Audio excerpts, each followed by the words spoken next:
I'm back. I'm finally back from the Torment Nexus. It's been so long. I'd forgotten the smell of fresh air, the taste of food. I've done it! I finally cracked the code after 7 long months of work! It wasn't Spellslinger, it wasn't dragons or artifacts or any of those other distractions littered across Esper. The answer to my Ashtola deck all along was...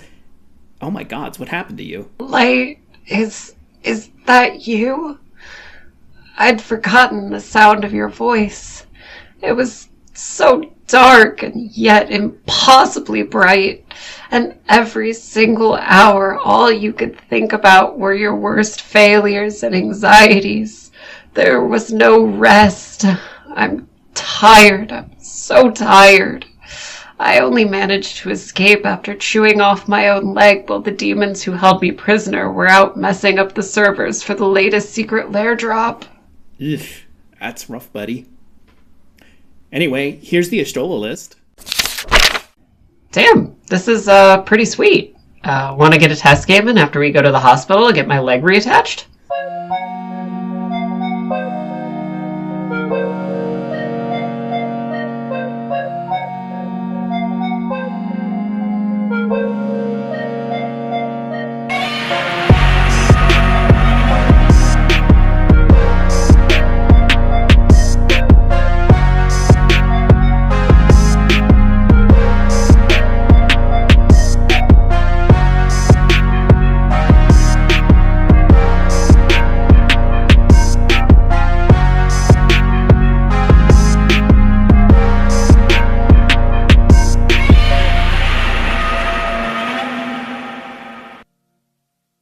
Should be easier to meet now that I'm back from the Torment Nexus. Back from the Torment Nexus, yes, and I no longer have Ashtola on my desk taking up all of the paperwork space. You don't have your little lines of red thread, like, going from, like, Ishtola down to, like, Fierce Guardianship, down to, like, what was that guy? Fucking Arabo, down to, like, down to, like, fucking Ephemerate. Like. We're not thinking about Hresvelgar, we're not thinking about the Sephiroth. I'm thinking about Hresvelgar, but... You are. I found it very funny that you shared that guy. I'm like, oh my god, this guy. Do you want to talk about some dinosaurs?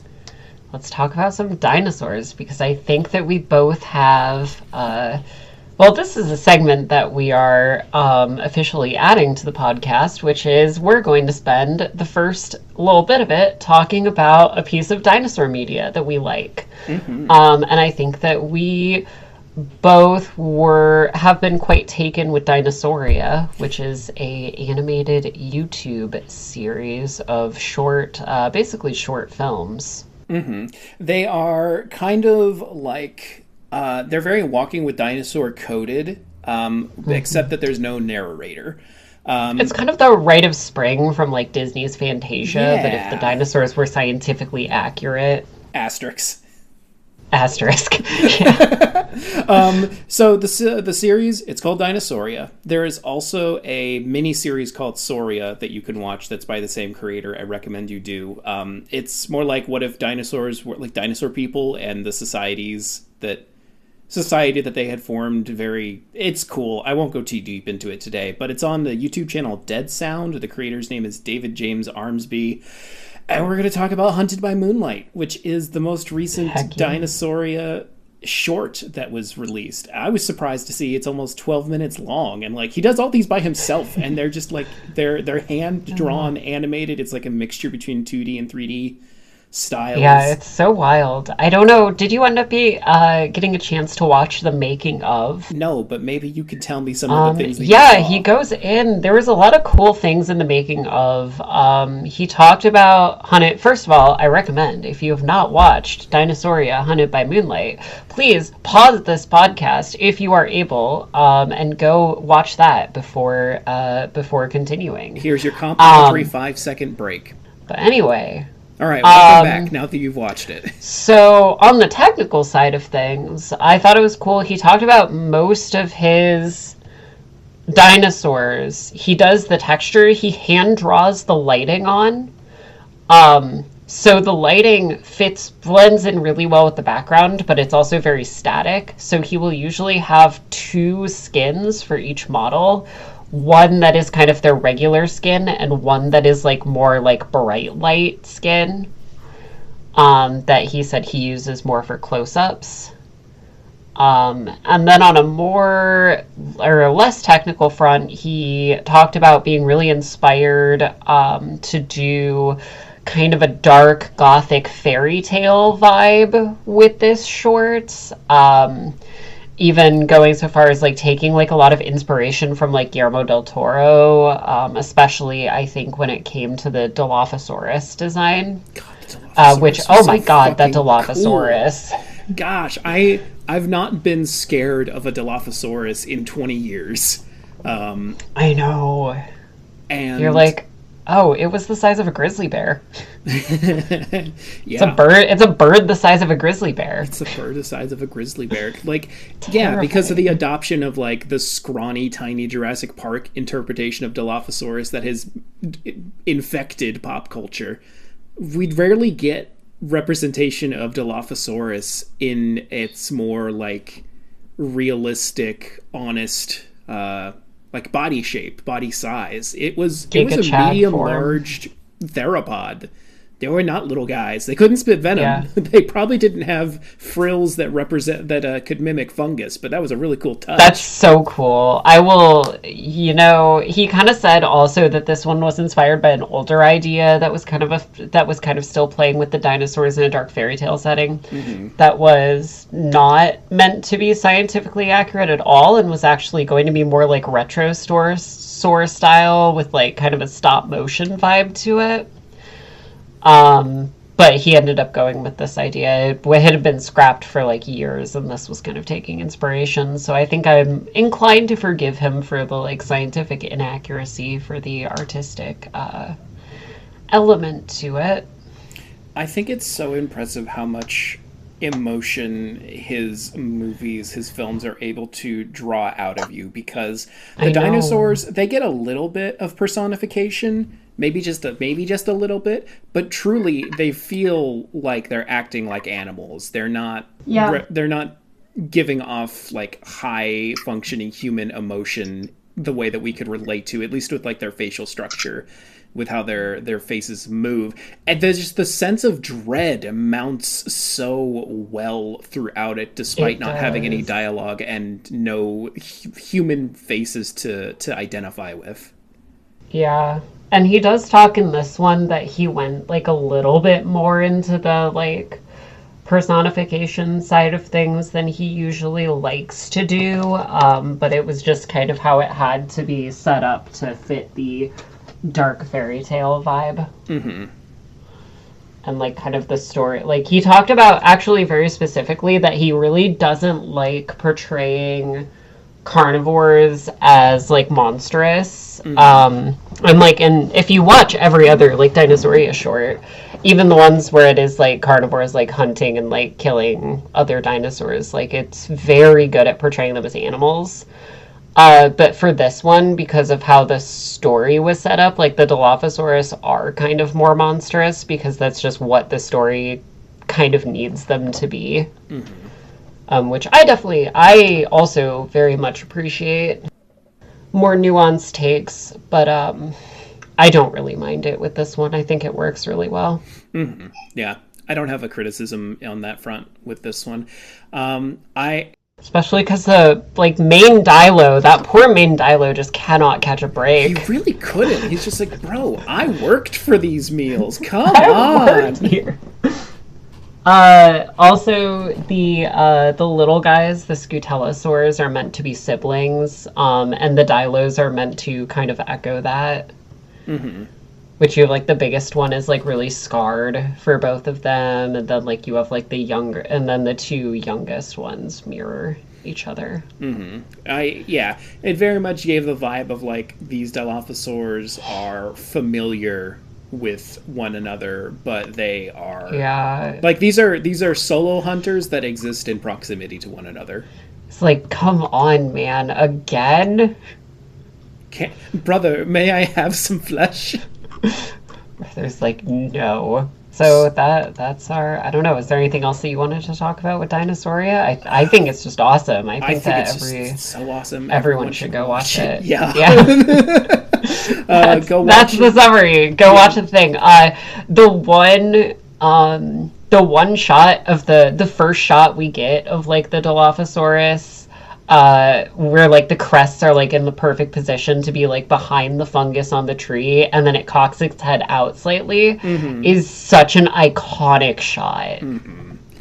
It's so good. I might have to screen cap it and put it on a proxy or something. The first time I watched I had a like, oh my god, how long has it been like that moment? Right? I scrolled back to like, because I didn't catch the change. I feel like it'd be a good one for like Veil of Summer or something. That would be cool. Be cool. I don't know. I'll cook on it. You can cook on it. All right. Well, I'll probably bring Dinosauria up again because the sick as shit. This shit is sick. There we go. We got there. I also like Old Buck a lot, but if we start going into the different episodes, I'll be talking about it for the entire hour. Welcome to the Dinosauria podcast. We talk about nothing else. Well, we could talk about something else. Do you want to talk about music? I will say I've been messing around in FL Studio. I've been being mentored in the FL Studio dimension by Empress Quinn. But I am not quite ready to talk about that just yet. Okay. There may be music sourced from inside the house in the future. There perhaps could be. Ooh, a Valgavoth flip would be okay. Oh my god, that would be sick. Oh my god, I need to go see if there's any Valgavoth samples. Like, do we have a Valgavoth voice? Valgavoth voice lines? I don't know if we do. Hen might be a good person to ask. Who? Hen might be a good person to ask if we've had a source for a Valgavoth voice. I don't know. Okay, so to be continued. Medusa, I've been playing a lot of video games. Yeah? Yeah. I tried to play through Silksong, and I mean, I like Silksong a whole lot. Good video game, some of you may have heard of. Steam store crashing 7 years in the making hit. Hollow Knight Silksong. Hollow Knight 2. Hollow Knight 2, the one with the girl. The one with the girl. I don't know. I think I've played through about half of that. God, that game is kicking my ass. I'm enjoying it a lot. I wasn't going to... I think I told you this. I wasn't going to get on board the Silksong train because I never cared about Hollow Knight.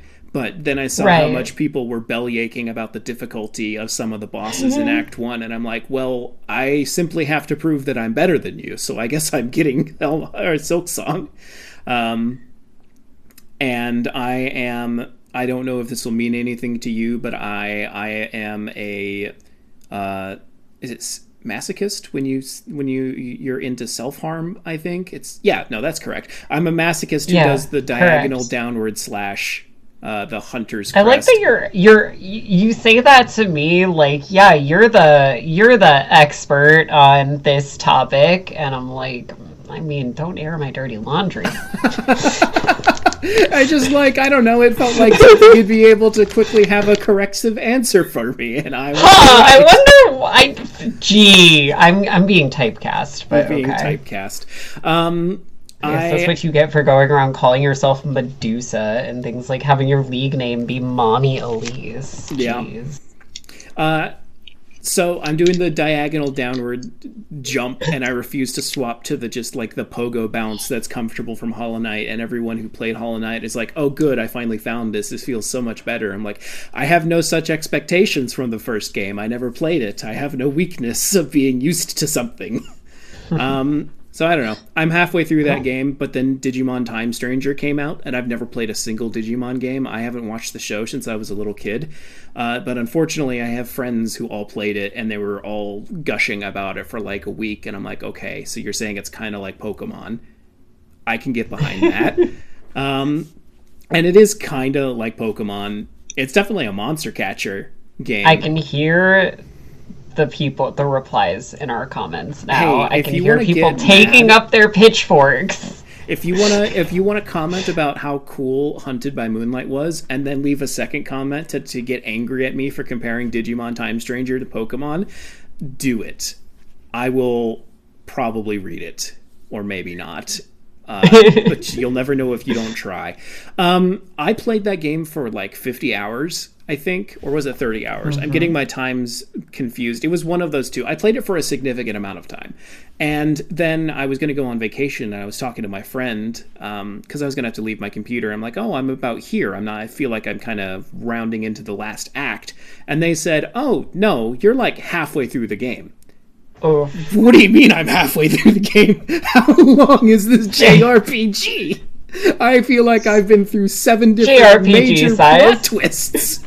JRPG size, you know. JRPG size. I was told, yeah, it's not a Pokemon game. It's like a proper JRPG. Like, this is not a genre I have interacted with too many times in full honesty. So I left that game to go on vacation with my family for fall break for like a week, and I'm like, well, I guess Pokemon's coming out, so I got Pokemon ZA. Oh my god, Light, finish a fucking game challenge. I did. Impossible. Not only did I play through all of Pokemon ZA, minus like 2 things, I'm in the end game. Oh, okay. I've done everything in the game so far. I have completed all of the side quests except for one that I have not unlocked. I have finished the Pokedex. I have almost reached rank A in the online battle, and I have to do a couple more things. I have to finish the research tasks. But in order to finish the research tasks, the last thing it tells you to do, I'm so mad about this, Scott. In the game, you unlock TMs and items by completing research tasks that are basically just rewarding you for playing the game, catch this many type of Pokemon,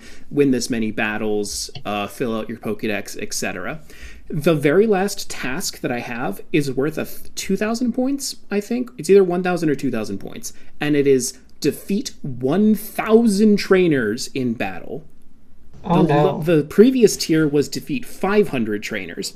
I have finished every single other research task, and the only points that I only need 100 points to finish all of the research tasks to level 50 to unlock the shiny charm. Which means that you can do every single quest for the research in the game except for finishing the trainer battles, which 1,000 is a lot. It's a ridiculous amount, even with how fast the battles are in ZA. And still not have enough points to unlock the Shining Charm. However, if you finish that quest before the other research tasks, you can leave off like 2 or 3 of the other final tier research quests and not have to do them if you beat the trainer one. And it just frustrates me because it's several hundred points over the margin of like what I need. That's my only complaint about the game, though. That and maybe like, hey, Pokemon, it's fucking 2025. Voice acting when? For the love of God. The game is peak. They'll never do it. They never do it. I hope they do. They never will. I just have to accept that I shouldn't expect them to change on this. But the game otherwise is peak. It's peak Pokemon. I can't believe that they wrote a cast of characters that are well written, have interesting development, and that I like. Yeah, those are my thoughts for now. Those are my video game thoughts. I'm going back to Digimon Time Stranger tomorrow. And then I'm over here, so you're over there doing that, and I'm over here, like, on my beach with my margarita, like, I started replaying Skyrim. That's true, you That's did restart Skyrim. I started a new character because I got the whatever the fuck is the latest edition, because like it was on sale for like like $3 over Skyrim the Steam sale. And I decided to like install it and play it because like I love Elder Scrolls and I've been watching a lot of Elder Scrolls video essays lately, and so I'm like, I need to go back to Skyrim. Make a dark elf, give her like a backstory, like she's a refugee but also a bad person TM, because she's like an assassin, an excommunicated assassin. She gets to Skyrim, goes through typical hey you're finally awake intro, gets over that, goes with the Imperials because Stormcloaks, dark elves don't mix. she's like, yeah, you guys tried to, like, murder me, like, even though I was clearly not with these Stormcloak dudes, so, like, I'm also not coming with you to see your uncle in Riverwood, like, bye, buddy. Books it in the other direction.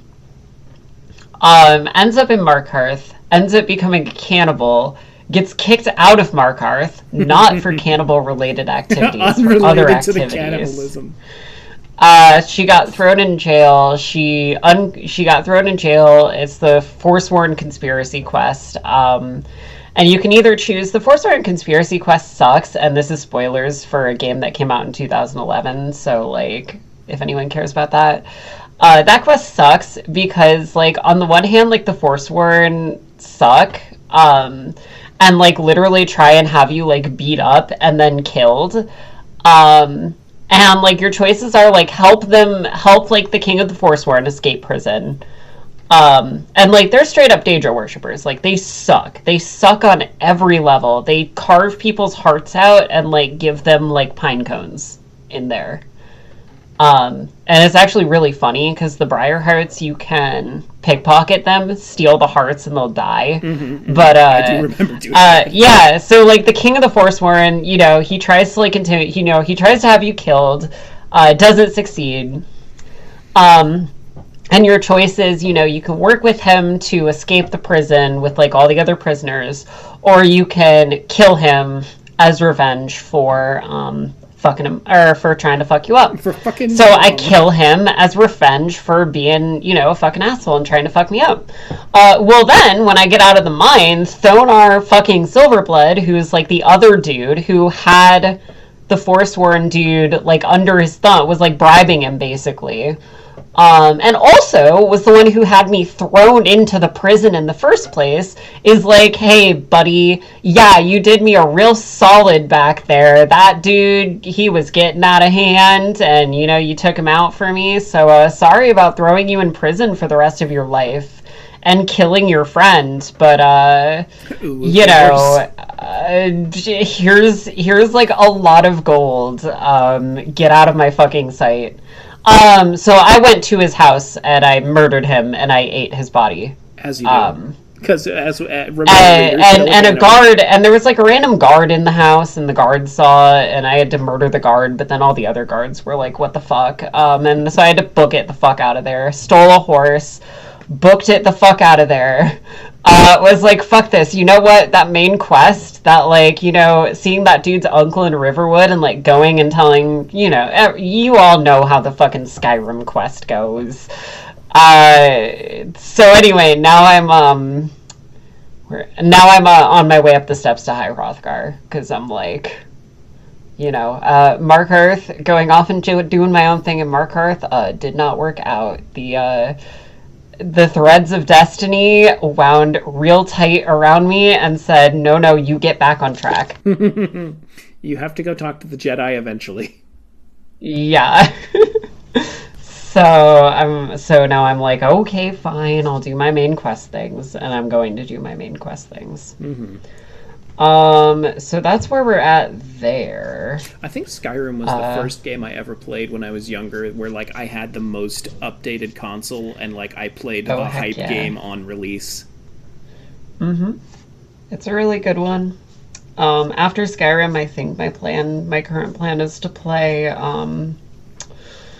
Cyberpunk. Okay. And probably play, like, an equally... I love playing, like... Because I feel like those types of games, like... Even if you try and play a good guy, it's so much, like, go here, kill person, take their stuff, that I feel like if you just lean into it, like, and just imagine that your character is a bit of an asshole, you're gonna have a better time. Yeah. And, like, my character isn't, like, an asshole for, like, no reason. She's just, like, a complete pragmatist. So she's, like, worship Namira and eat people's corpses? Cool. That means when I go on, like, a long quest, I don't have to buy as much food, because I have a mod installed. Because I have survival mode, so I get cold and I get hungry.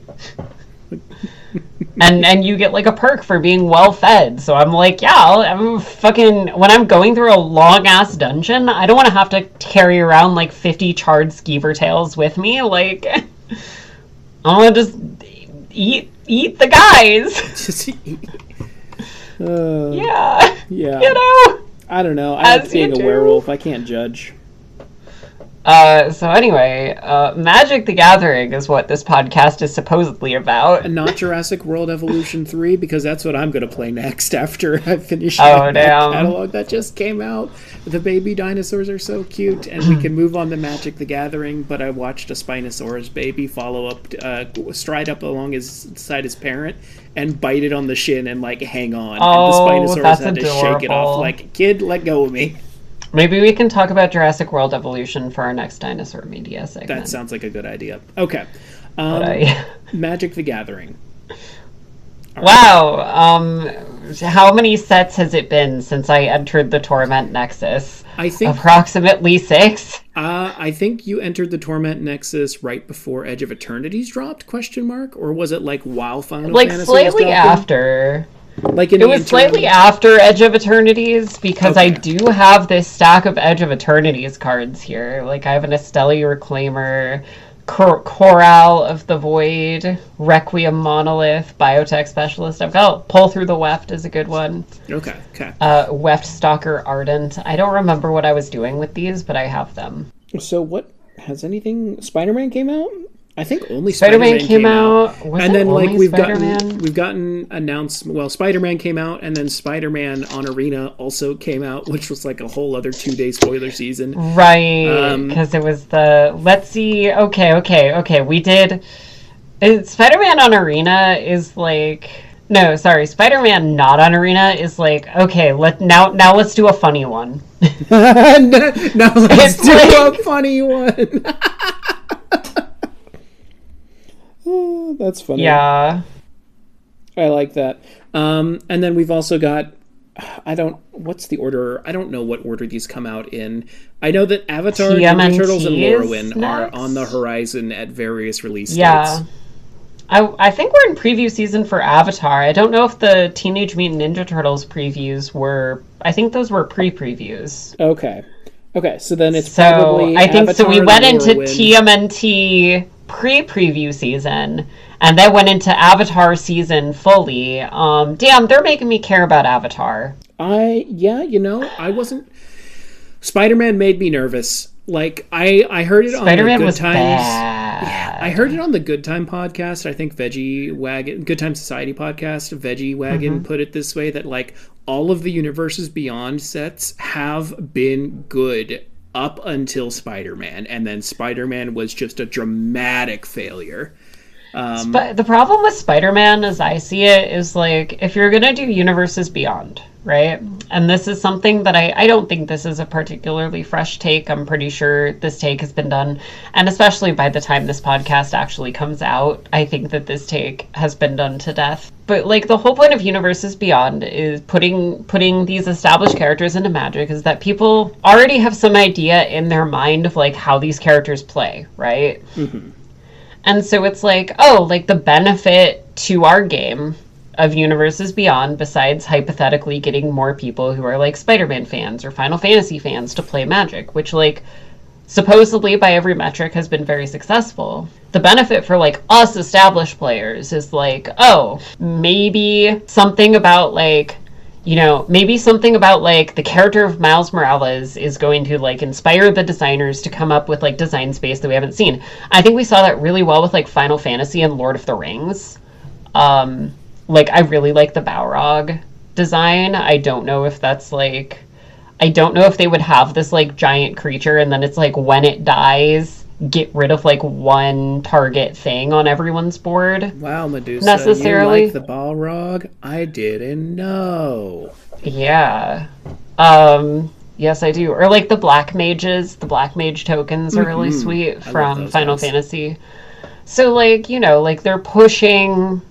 I don't know if we would have gotten summon creatures, like saga creatures, without Final Fantasy, right? Like but then it's like, when you look at Spider-Man, it's like you just don't have the same thing. Like, I don't really understand, like, what about returning a tapped creature to its owner's hand to, like, have less of a cost is, like, what is web slinging about that? Yeah, I think the fact I can see some of it in like the like heroic, like we're saving a person in the nick of time type of thing, and like then Spider-Man is there instead to like fight the villain who is your opponent.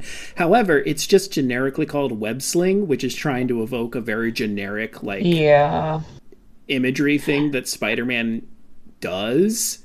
So it just kind of doesn't connect for me.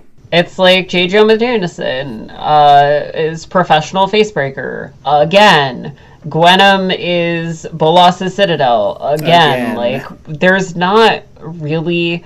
There are some cards that I've seen, like, I think Gwenom is really cool. I think there are a lot of cards in the set that are, like, fairly cool for, like, Magic cards, but there's nothing in the set that is, like, hitting me in the same way as, like, Saga creatures. Right. Or, I'm trying to think of, like, past universes beyond, like, Saga creatures, or, like, all of the time Amass Orcs. Amass Orcs. All of the time counter stuff in the Doctor Who set.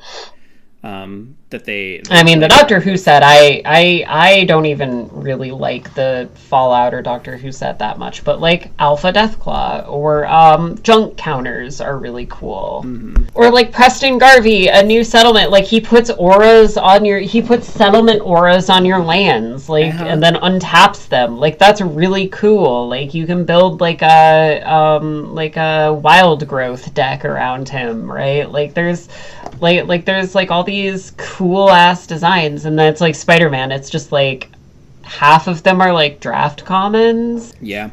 It's like not very inspired, but I mean I think that we're really late in our dunking on Spider-Man. Yeah. We can move on from Spider-Man. My one less than a paragraph thought on Spider-Man is every time we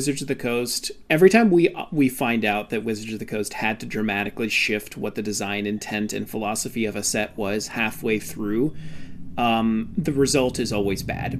I think of the example of Midnight Hunt and Crimson Vow not being intended to be two sets. Right. And which I think you can really see. You can really see how those two sets just don't feel meaningfully different, except that one has vampires and one has werewolves. Except they both have vampires and werewolves. It's just, it's...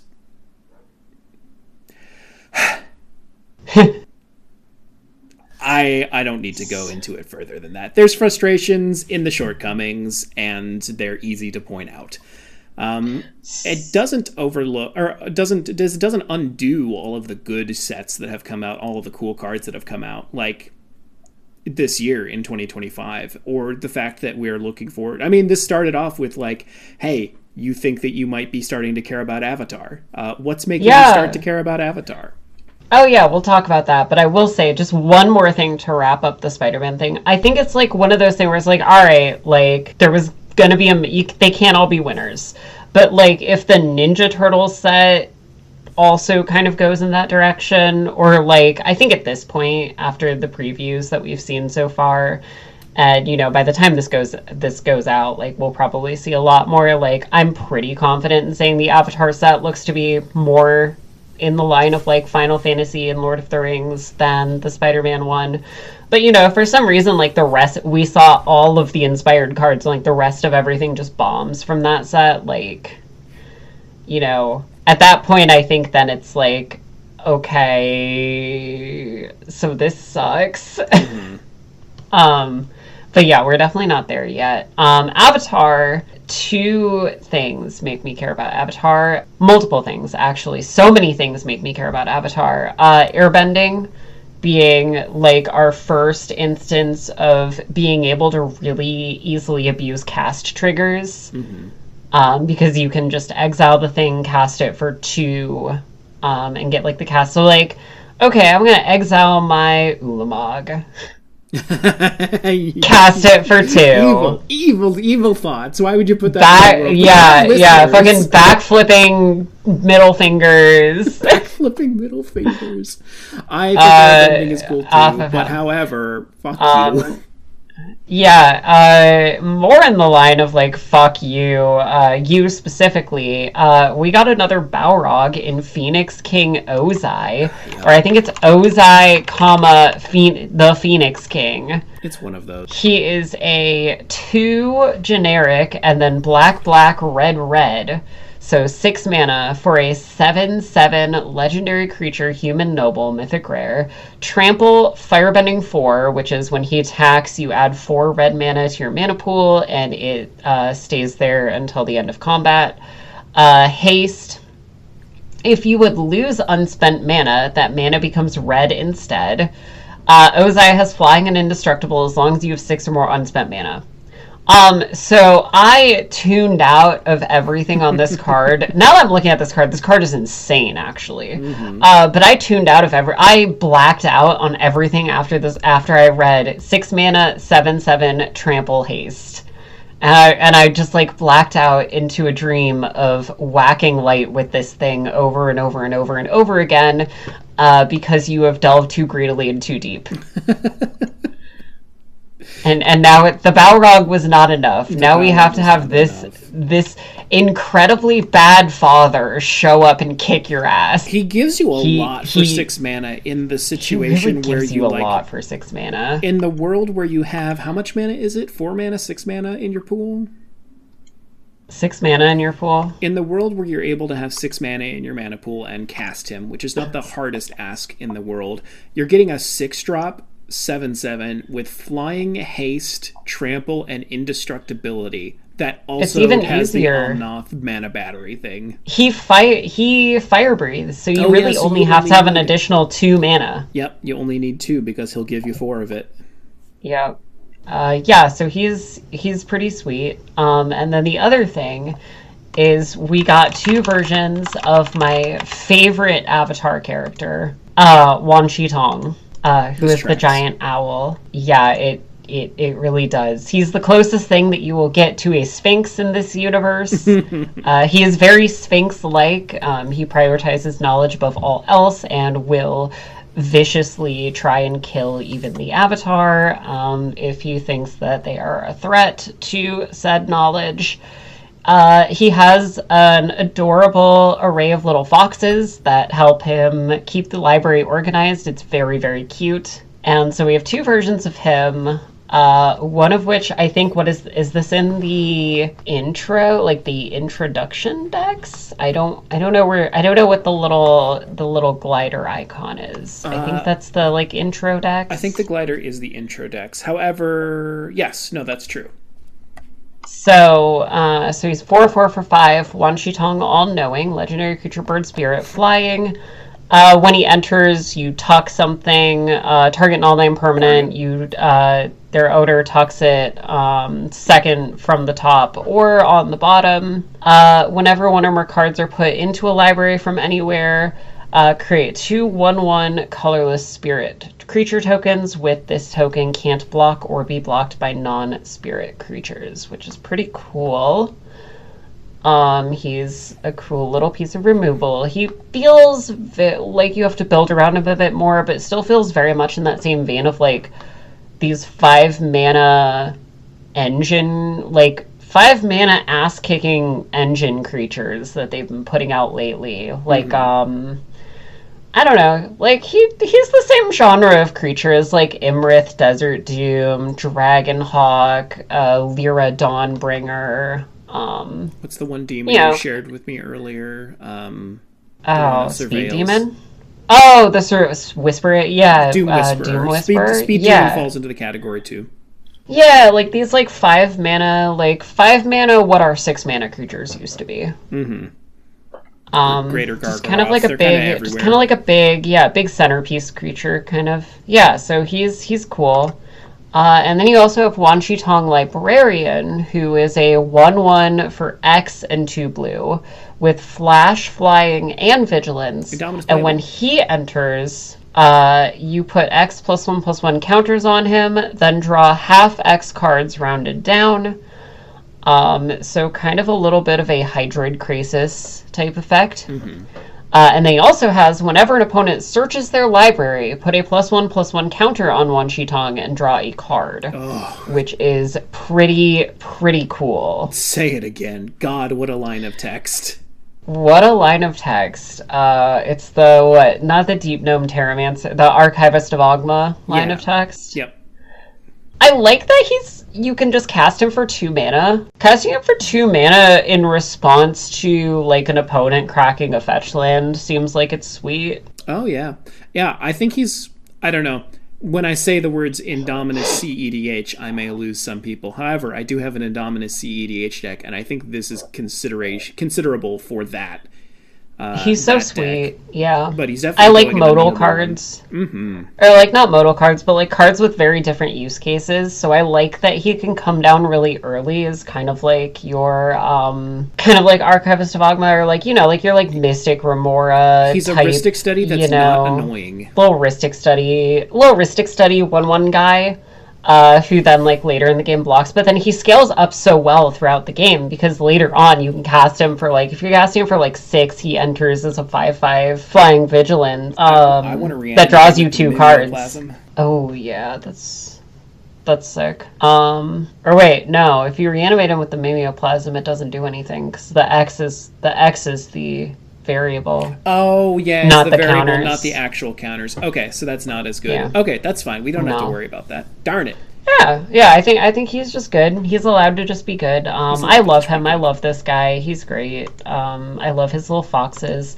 I like to think that the opponents searching the library, the little foxes, the +1/+1 counters are the little foxes coming and reporting to him. And so there's just an increasingly large number of foxes. Yeah, and and they draw half X cards because the foxes take a while to find things because they are in fact foxes. They are in fact just foxes. But as someone who likes giant feathery creatures of arcane knowledge, who will just as quickly kill you for disturbing their peace as they will share that knowledge with you, and cute little foxes, adorable little fluffy foxes, I love this guy. Good card. Yeah, I think that's our current events kind of segment there. Yeah. I like that there's dragons in Avatar. I like Fire Nation attacks because I'm always going to make the joke when I cast that spell. And I like spells that make weirdly powerful tokens, and the 2/2 soldiers with the firebending one are weirdly powerful for a token creature. Mm-hmm. So I know that this has been a long time coming, but I mean, we teased it with our intro. 8 months at this point since I started. But Y'shtola, where did you arrive on that front? I'm sure it's going to be something really normal and not something incredibly weird like slivers. Burying the lead. Yeah, so I think that we mentioned it in our Chicago recap episode, just how much I enjoyed Y'shtola, and I enjoyed the crowd's reaction to Y'shtola in comparison to the other face commanders, just like the uproarious crowd reaction. And woo! Yay, Yes. Catgirl! You are not immune to Catgirl propaganda, and neither am I. I've never played Final Fantasy XIV. I don't think that will change. However, I do know a good Magic the Gathering card when I see it, and oh my god, where is she at right now? I'll look it up in a second. The last time I checked, Y'shtola had reached the top 50 slots in most built commander on EDH. I'm not surprised. So I saw her, and in the few days before, like, since she was spoiled, and then before MagicCon Chicago, I had built my first version of her and had her proxied and brought her to Chicago to play. And then I tweaked that deck idea for 7 months, and I tried Control and Artifacts and Cast from Exile and Dragons and mixture hybrid kindred types, and eventually I got an arena. So something I did when I hit a dead end on a thought is I would get an arena and I would clear my head by actually playing a version of the deck that was possible to build on arena in Brawl. And I was playing Y'shtola, and I got set up in a mirror match with someone who was also playing Y'shtola, and they had a really cool 2 Power Matters build for their deck. And I got my ass kicked. And I specifically remember Wisp Drinker Vampire, which is a 4-drop in Orzhov. It's a vampire. It's a 2/4. It has flying, and whenever a power 2 or less creature enters under your control, drain a life from each opponent. And then it has an activated ability to give all your creatures lifelink and death touch until end of turn. So it synergizes with Y'shtola because Y'shtola has 2 power. And I thought, wow, that's something that in my 6 months of trying to build her, I've not even considered. Like, seriously, building a whole deck around the idea of 2 power creatures matter. Because there are a lot of board wipes that do well in that. Dusk/Dawn is one. I know that there are Austere Command is one that does well with like killing big guys but saving small guys. There are some cool reanimator spells like Dewdrop Cure that is like a 3-for-1 for 3 mana. And I started experimenting with that idea. The benefit of 2 power creatures is that a lot of them can be very evasive, and so it's easy to land 4 damage on opponents. But I was looking for ways besides just flying creatures to do it, because I wanted to be able to... Something that I've been holding on to very tightly with all of my Y'shtola brewing, in the like 150 plus versions of the deck that I built, was Convoke. Guys, there were so many versions. I think the graphic popping up to the like 170 plus technically, but yeah, popping up to the spell table night EDH night with like Cole and Quinn and like Benoit, and we'd be like, what version of Y'shtola is this, Light? And it'd be like, what? And it'd be like, this is the like 150th, and we'd be like, Jesus Christ, it was like 115. We got like smoked by the 115th version yesterday. What do you mean this is the 150th? I mean, so something that I held on really tightly in basically all versions is I wanted to cast instants that were more than like 3 mana. I didn't want to stop at 3 mana value. I wanted to cast bigger spells that had ways to discount themselves, like with Affinity and Convoke and Improvise and that kind of thing, which is why I leaned towards artifacts in the first place. But I held on to free counter and protection spells and Convoke as the thing that I was building around. Because Y'shtola is a really good Magic the Gathering card, and people really want to kill her. So I am playing things like Fierce Guardianship and the white one, Inspiring Maneuver, where normally I don't touch those cards. Disgusting.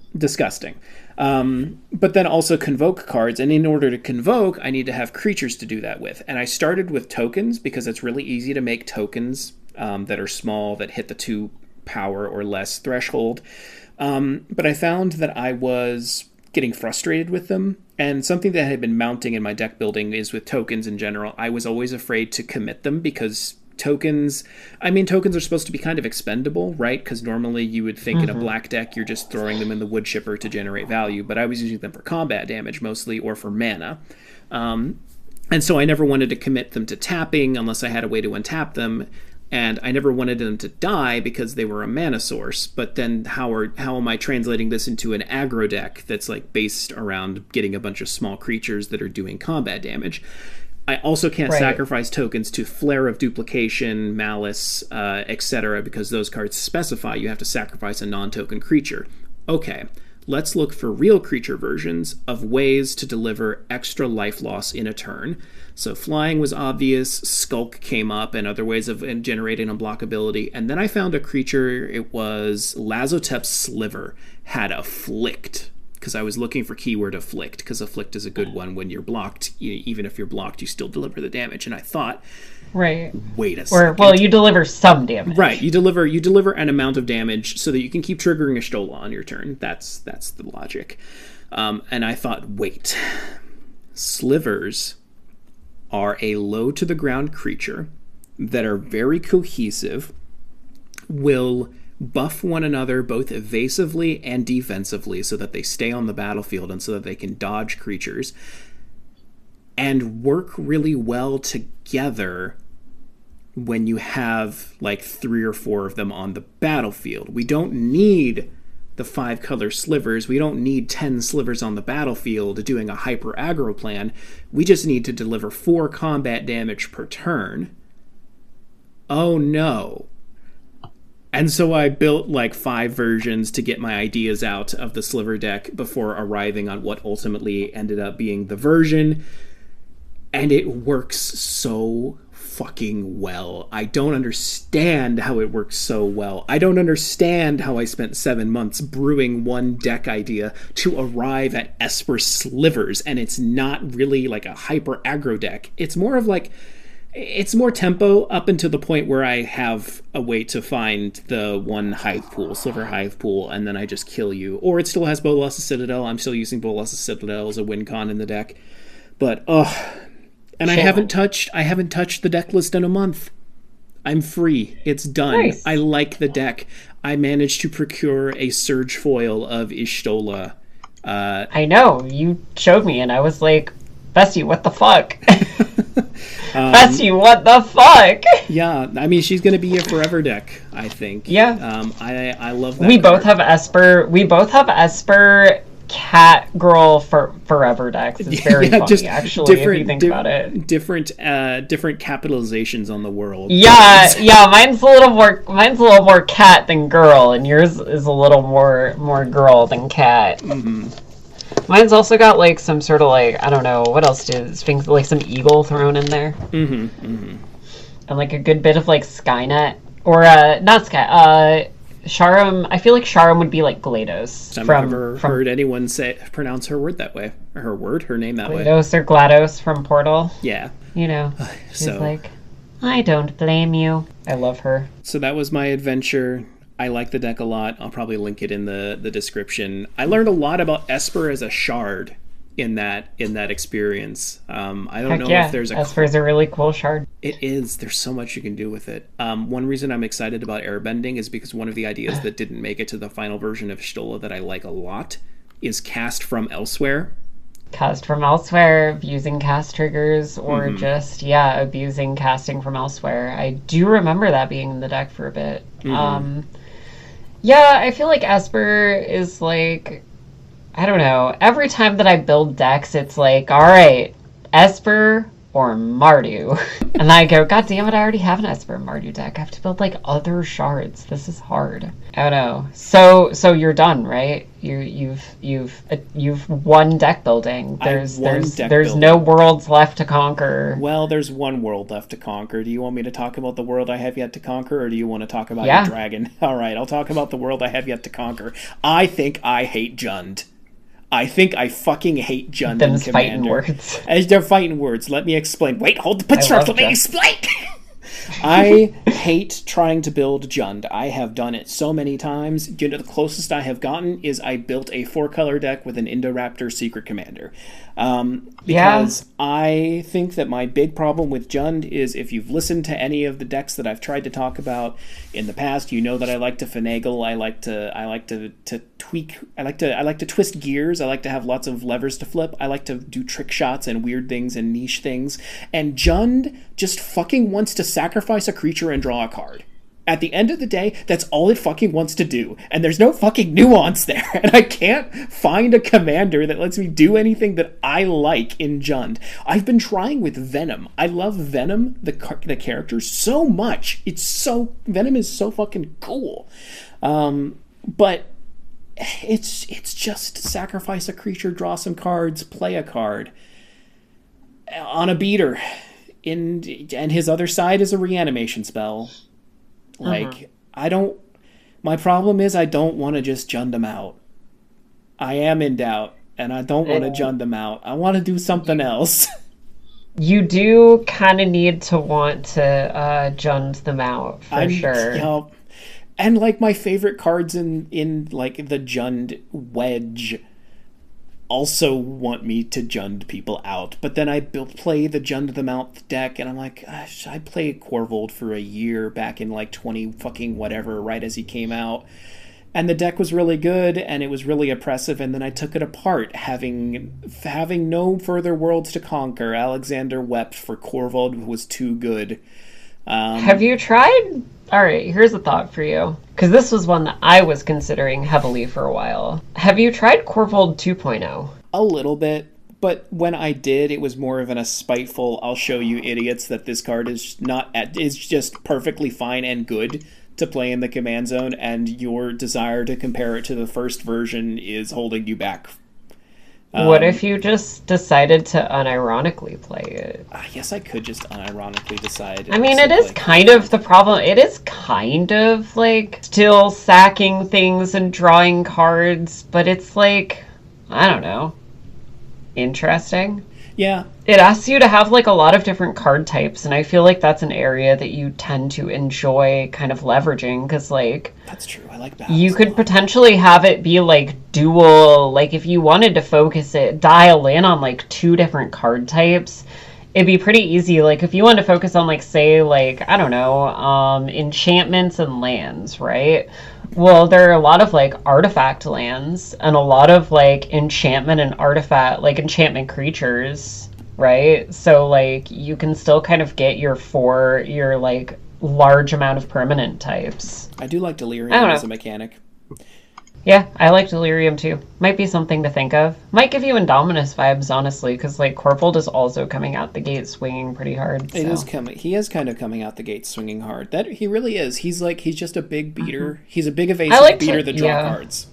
I really like to look at commanders as like, and this doesn't always work, and I think we're going to get into that a little bit when I go into talking about Teval, which I'm going to do right now. But one place that I like to start with like new wedges when I'm looking at like color combinations is trying to find commanders that are basically like, okay, so like Sauron, for example, Sauron Lord of the Rings is Sharam if you squint slightly to the left. Or like I don't know, what other decks do I have? Farragut and Valgavoth are kind of weirdly doing the same thing, and I don't think we have anywhere near enough time for me to describe what I mean by that, but just think about that one. Red-black Valgavoth, for what it's worth. Okay. Yeah, mono-black Valgavoth is... So, Teval. One thing that we didn't talk about, and we're not going to go heavily into on this podcast, because I think that a lot of other people have already talked about it, and we kind of skirt away from, like, going deep into the, like, oh, this is what's happening this week in Magic type of deal. But one thing that is kind of relevant here is that we got some cards that came off the Game Changer list, and they kind of honed and refined their descriptions of brackets, including adding like this is the turn as it is acceptable for people to start trying to win the game on, which I think is really, really good. I think people are going to misinterpret that one as this is the turn the game always ends on. But what I interpreted it as was very much like, okay, this is the turn where like if someone slams a win condition and like wins the game, like no one is like, wow, that game was over really fast. Coma Cosmos Serpent has entered the battlefield on turn 6. Is the game over, or do you have a way to stop it? Exactly. And, you know, if no one has a way to stop it, you know, then I think in a bracket 3 game, everyone is like, okay, like, that's fine. Got what I came here for. So one of the bracketing things is that up until you get now, they clarified it before. I believe the terminology was like, you can only have 3 or 4 extra turn spells in your deck. Now the terminology is very specifically for bracket 1 to 3, do not chain extra turns. And as we all remember, I have 2 decks that chain extra turns that are intended to be bracket 3, which are Teval and Sharam. So Sharam was very easy. I have had a lot of fun with Time Sieve over the years, but I've had the deck for 15 years, and sometimes you have to kill your darlings. So I removed Time Sieve. I removed the Mere Battle Sphere. That was pretty much only there. I mean, it's a threat, but like, you know, it's like a 2013 threat. Or, oh God, it's like a 2005 threat at this point. it's pretty much only there to make 5 bodies for Time Sieve and then get recurred infinitely. So we took out like all of the cards that were like only there to work with Time Sieve and Time Sieve itself, and we threw in basically just cards that are going to up the consistency of the deck's main game plan, which is control and reanimation. So Emery goes in the deck. I'm very excited about Emery because she's going to be helping me cast my Aethersworn Sphinx from the graveyard, because that is like the one card in the deck that does not work super well with Sharum. That one and Marina Vendrell's Grimoire do not work super well with Sharum.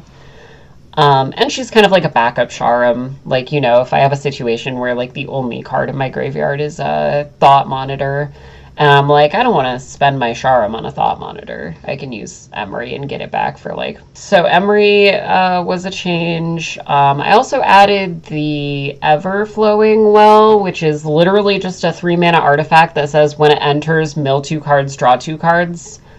And then if you have 8 or more permanents in your graveyard, it flips into a land that adds a blue and says, if you cast a spell with it, if you cast a permanent spell, you can have a permanent on your field become a copy of that spell until the end of turn. Mm-hmm. Which, like, this deck isn't really built to utilize, to be honest. I just like that it's an artifact that's going to sit in play or sit in my graveyard being an artifact that mills and draws. But, like, does have some use when you start getting into cards like Sphinx. Like, it essentially could give a hard cast Sphinx of the Steel Wind haste or, like, something like that. So...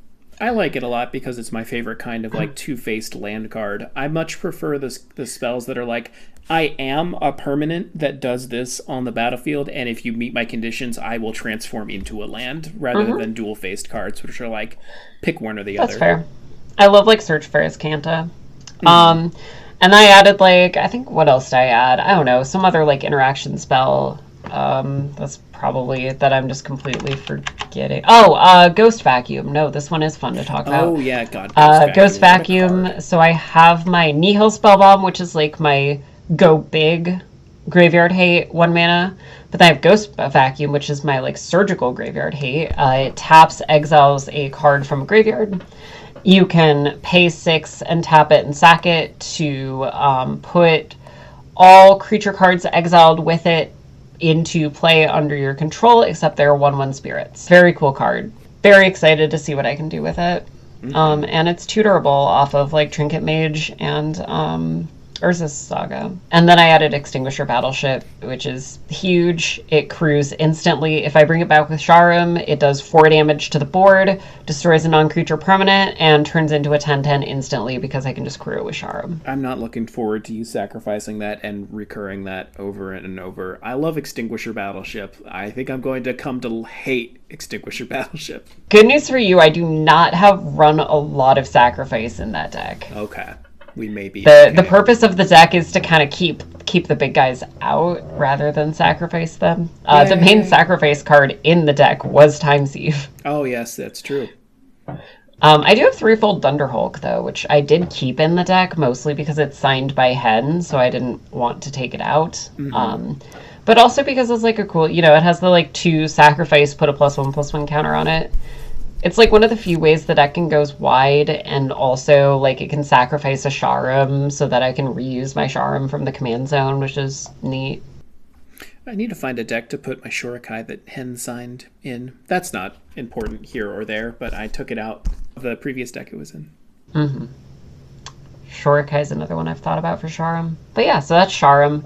Tebal is getting a full rework. The bracketing update kind of solidified what I was feeling, which was that the deck missed its mark. To refresh, because it's been months since I've talked about this deck, it was meant to be Sultai Extra Combats, where it made Tebal really big and then basically chained extra turns in the same way that like a lot of red decks will chain like any of the extra combat effect. And it just wasn't really coming together. It still felt very much like an extra turns deck, I think, to play against. The Voltron elements were not really shining through, and a lot of the time it would just play as kind of like a mid-range deck that would sometimes win through an essentially infinite combo, because, you know, what's better than, you know, infinite turns versus the amount of turns you need to exactly kill someone is not really a difference.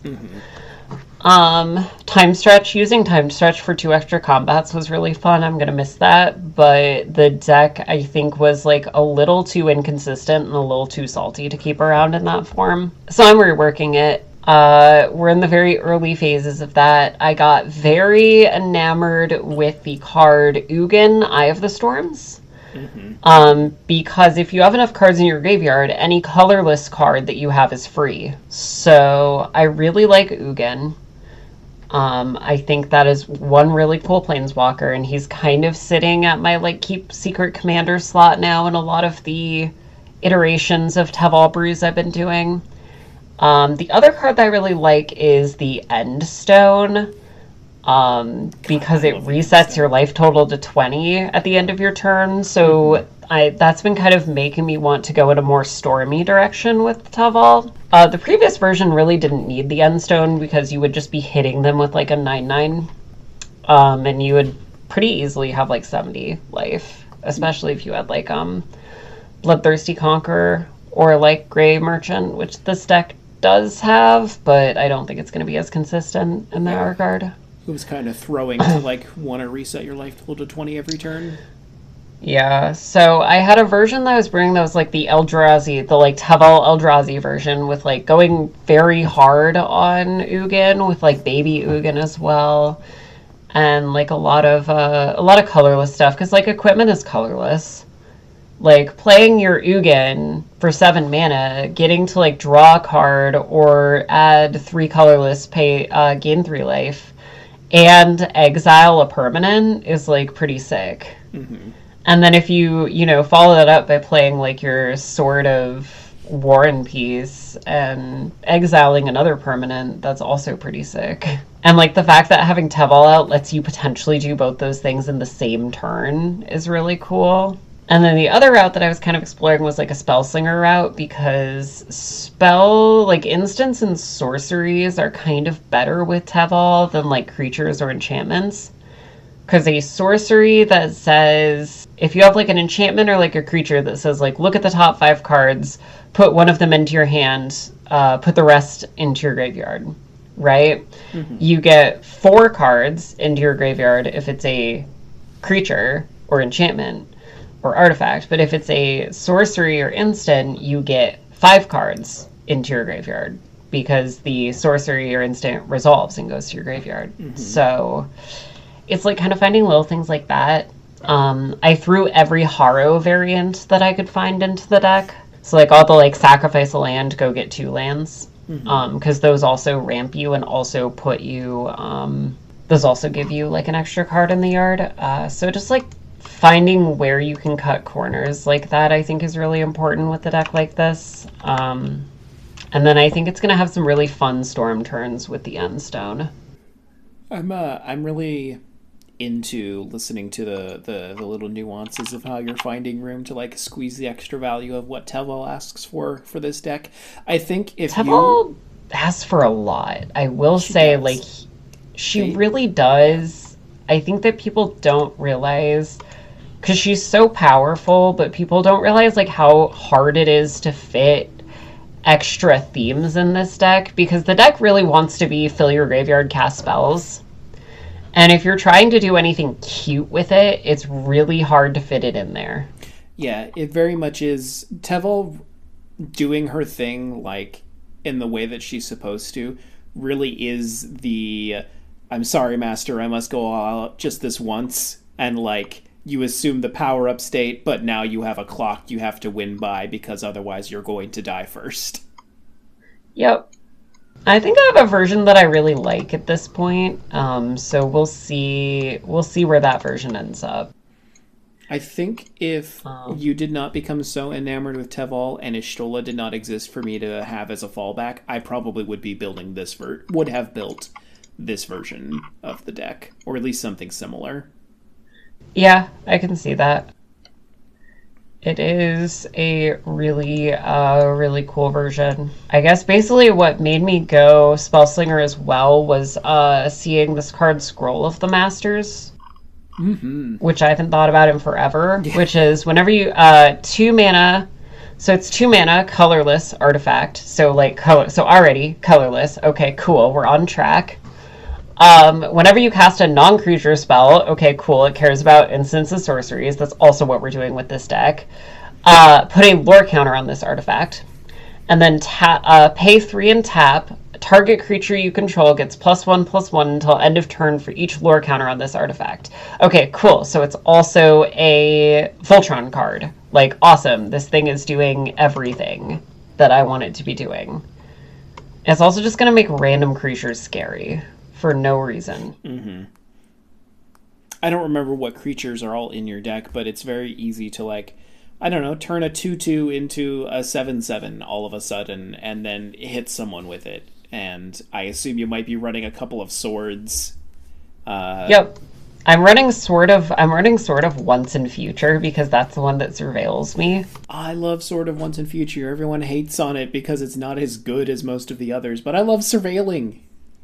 It's really good here because what I want to do is surveil, and then it casts like all my ramp spells again for free. Mm-hmm.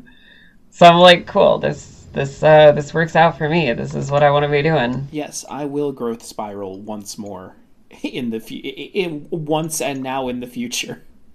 Yeah, exactly. That's where we're at. So I don't know. So that's that deck. How's Karthus? He hasn't called in a while. Yeah, he's in limbo.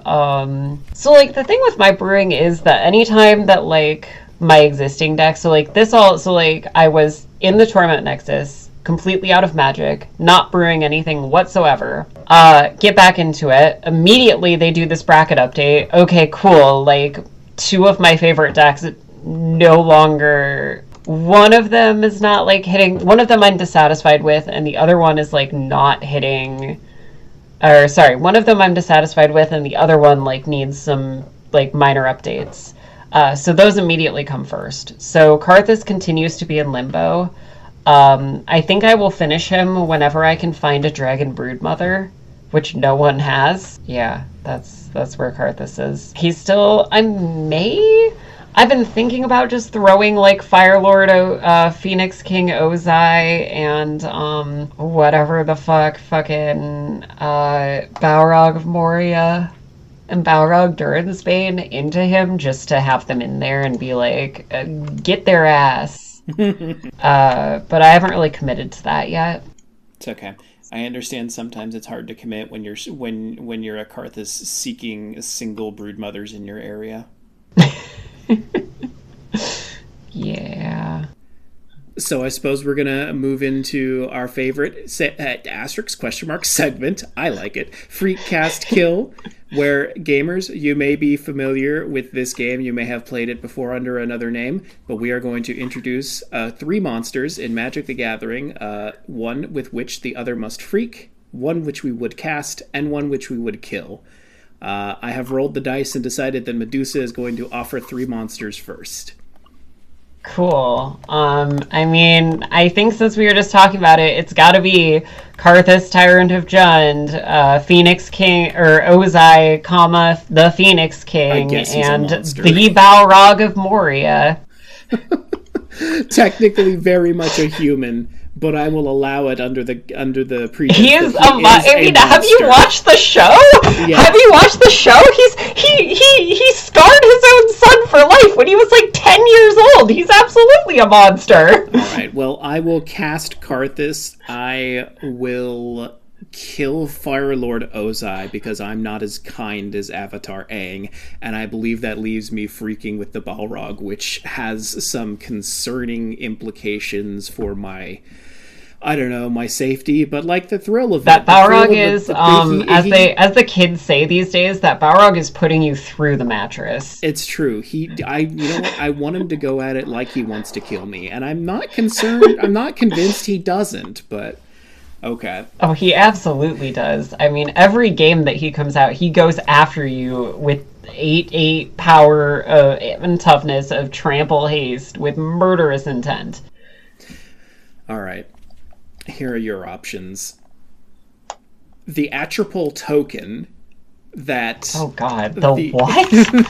that Acerarak... Oh, this is a Oh, this is a dungeon thing, isn't it? Yeah. I should probably know this. The Atropol Cradle token. of the Death God. Okay. Archfiend of Sorrows. Oh my god. And let's go with Baylor. Baylor, which is like the Temu Balrog. Yeah, it's the Temu The Balrog we have at home. I feel like I need to kill the Atropol because this thing looks like a mutated zombified fetus, and I just feel kind of bad for it. Somebody worked so hard recasting a Sararak and going through the dungeon to make that. It looks like a fetus, so I literally can't cast it because it's a token. That's fair. And I'm not. Yeah, no. So I'm gonna kill that thing. Kill it, it's dead. Archfiend of Sorrows, and what was my Balor? Like you, I think I'm gonna freak the fire demon with the whip, and because Archfiend of Sorrows looks like he has some diseases. The fingers so I'll are cast concerning. him. Yeah, I'll cast him. And give all creatures my opponents control -2/-2. That seems on point for me.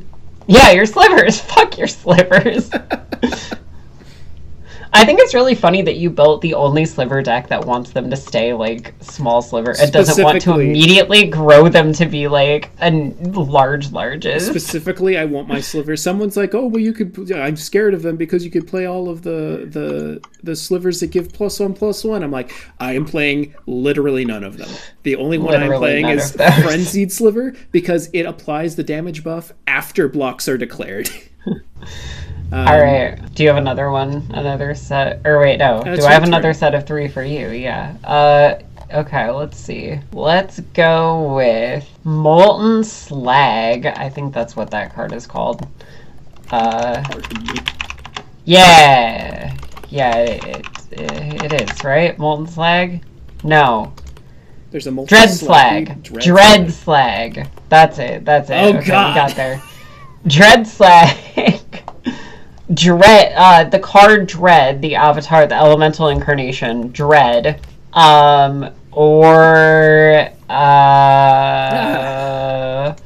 Plated Slagworm. We're gonna go with a commonality here. Jesus Christ, Medusa. All right. Dread Slag and Dread Slag related accessories. We've got Dread and Slag and Dread Slag. And Plated Slagworm. Yeah. I think we're killing Dread Slag.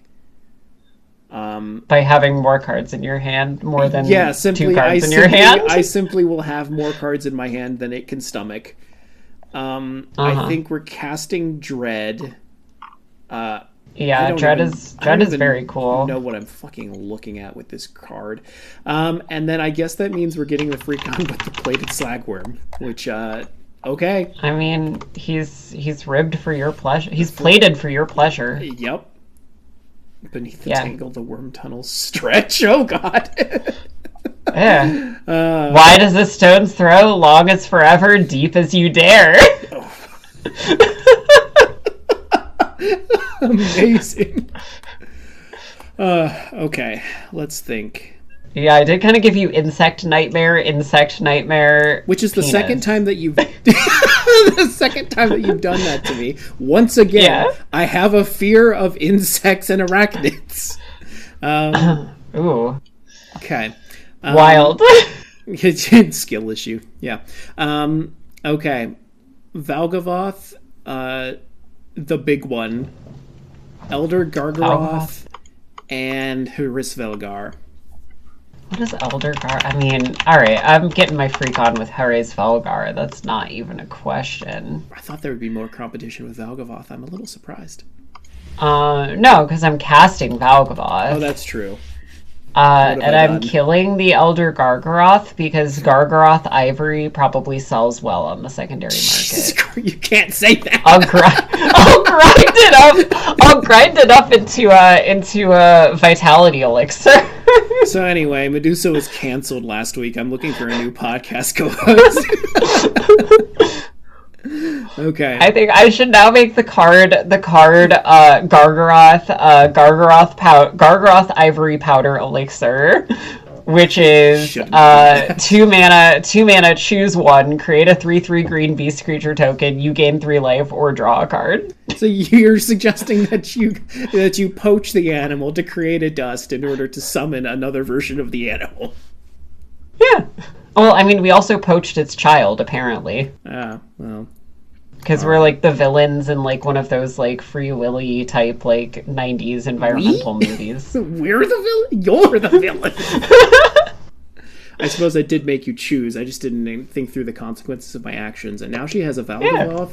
And, like, approximately $5 million. Approximately $5 million.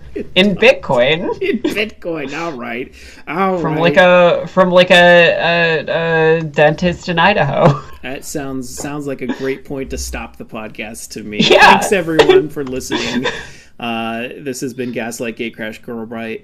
I am Light, Indominus Lux on the internet. Find me on the internet everywhere URLs with Indominus Lux are sold. Yeah, and I'm Medusa, the lovely Medusa, literally everywhere. Thanks, everyone. Get out of our house. But you can't actually ever leave our house. You can't actually the house leave is the house. It's more of like a... We're still in the fucking house! Still in the house, but get out of our house. Anyway, see you later.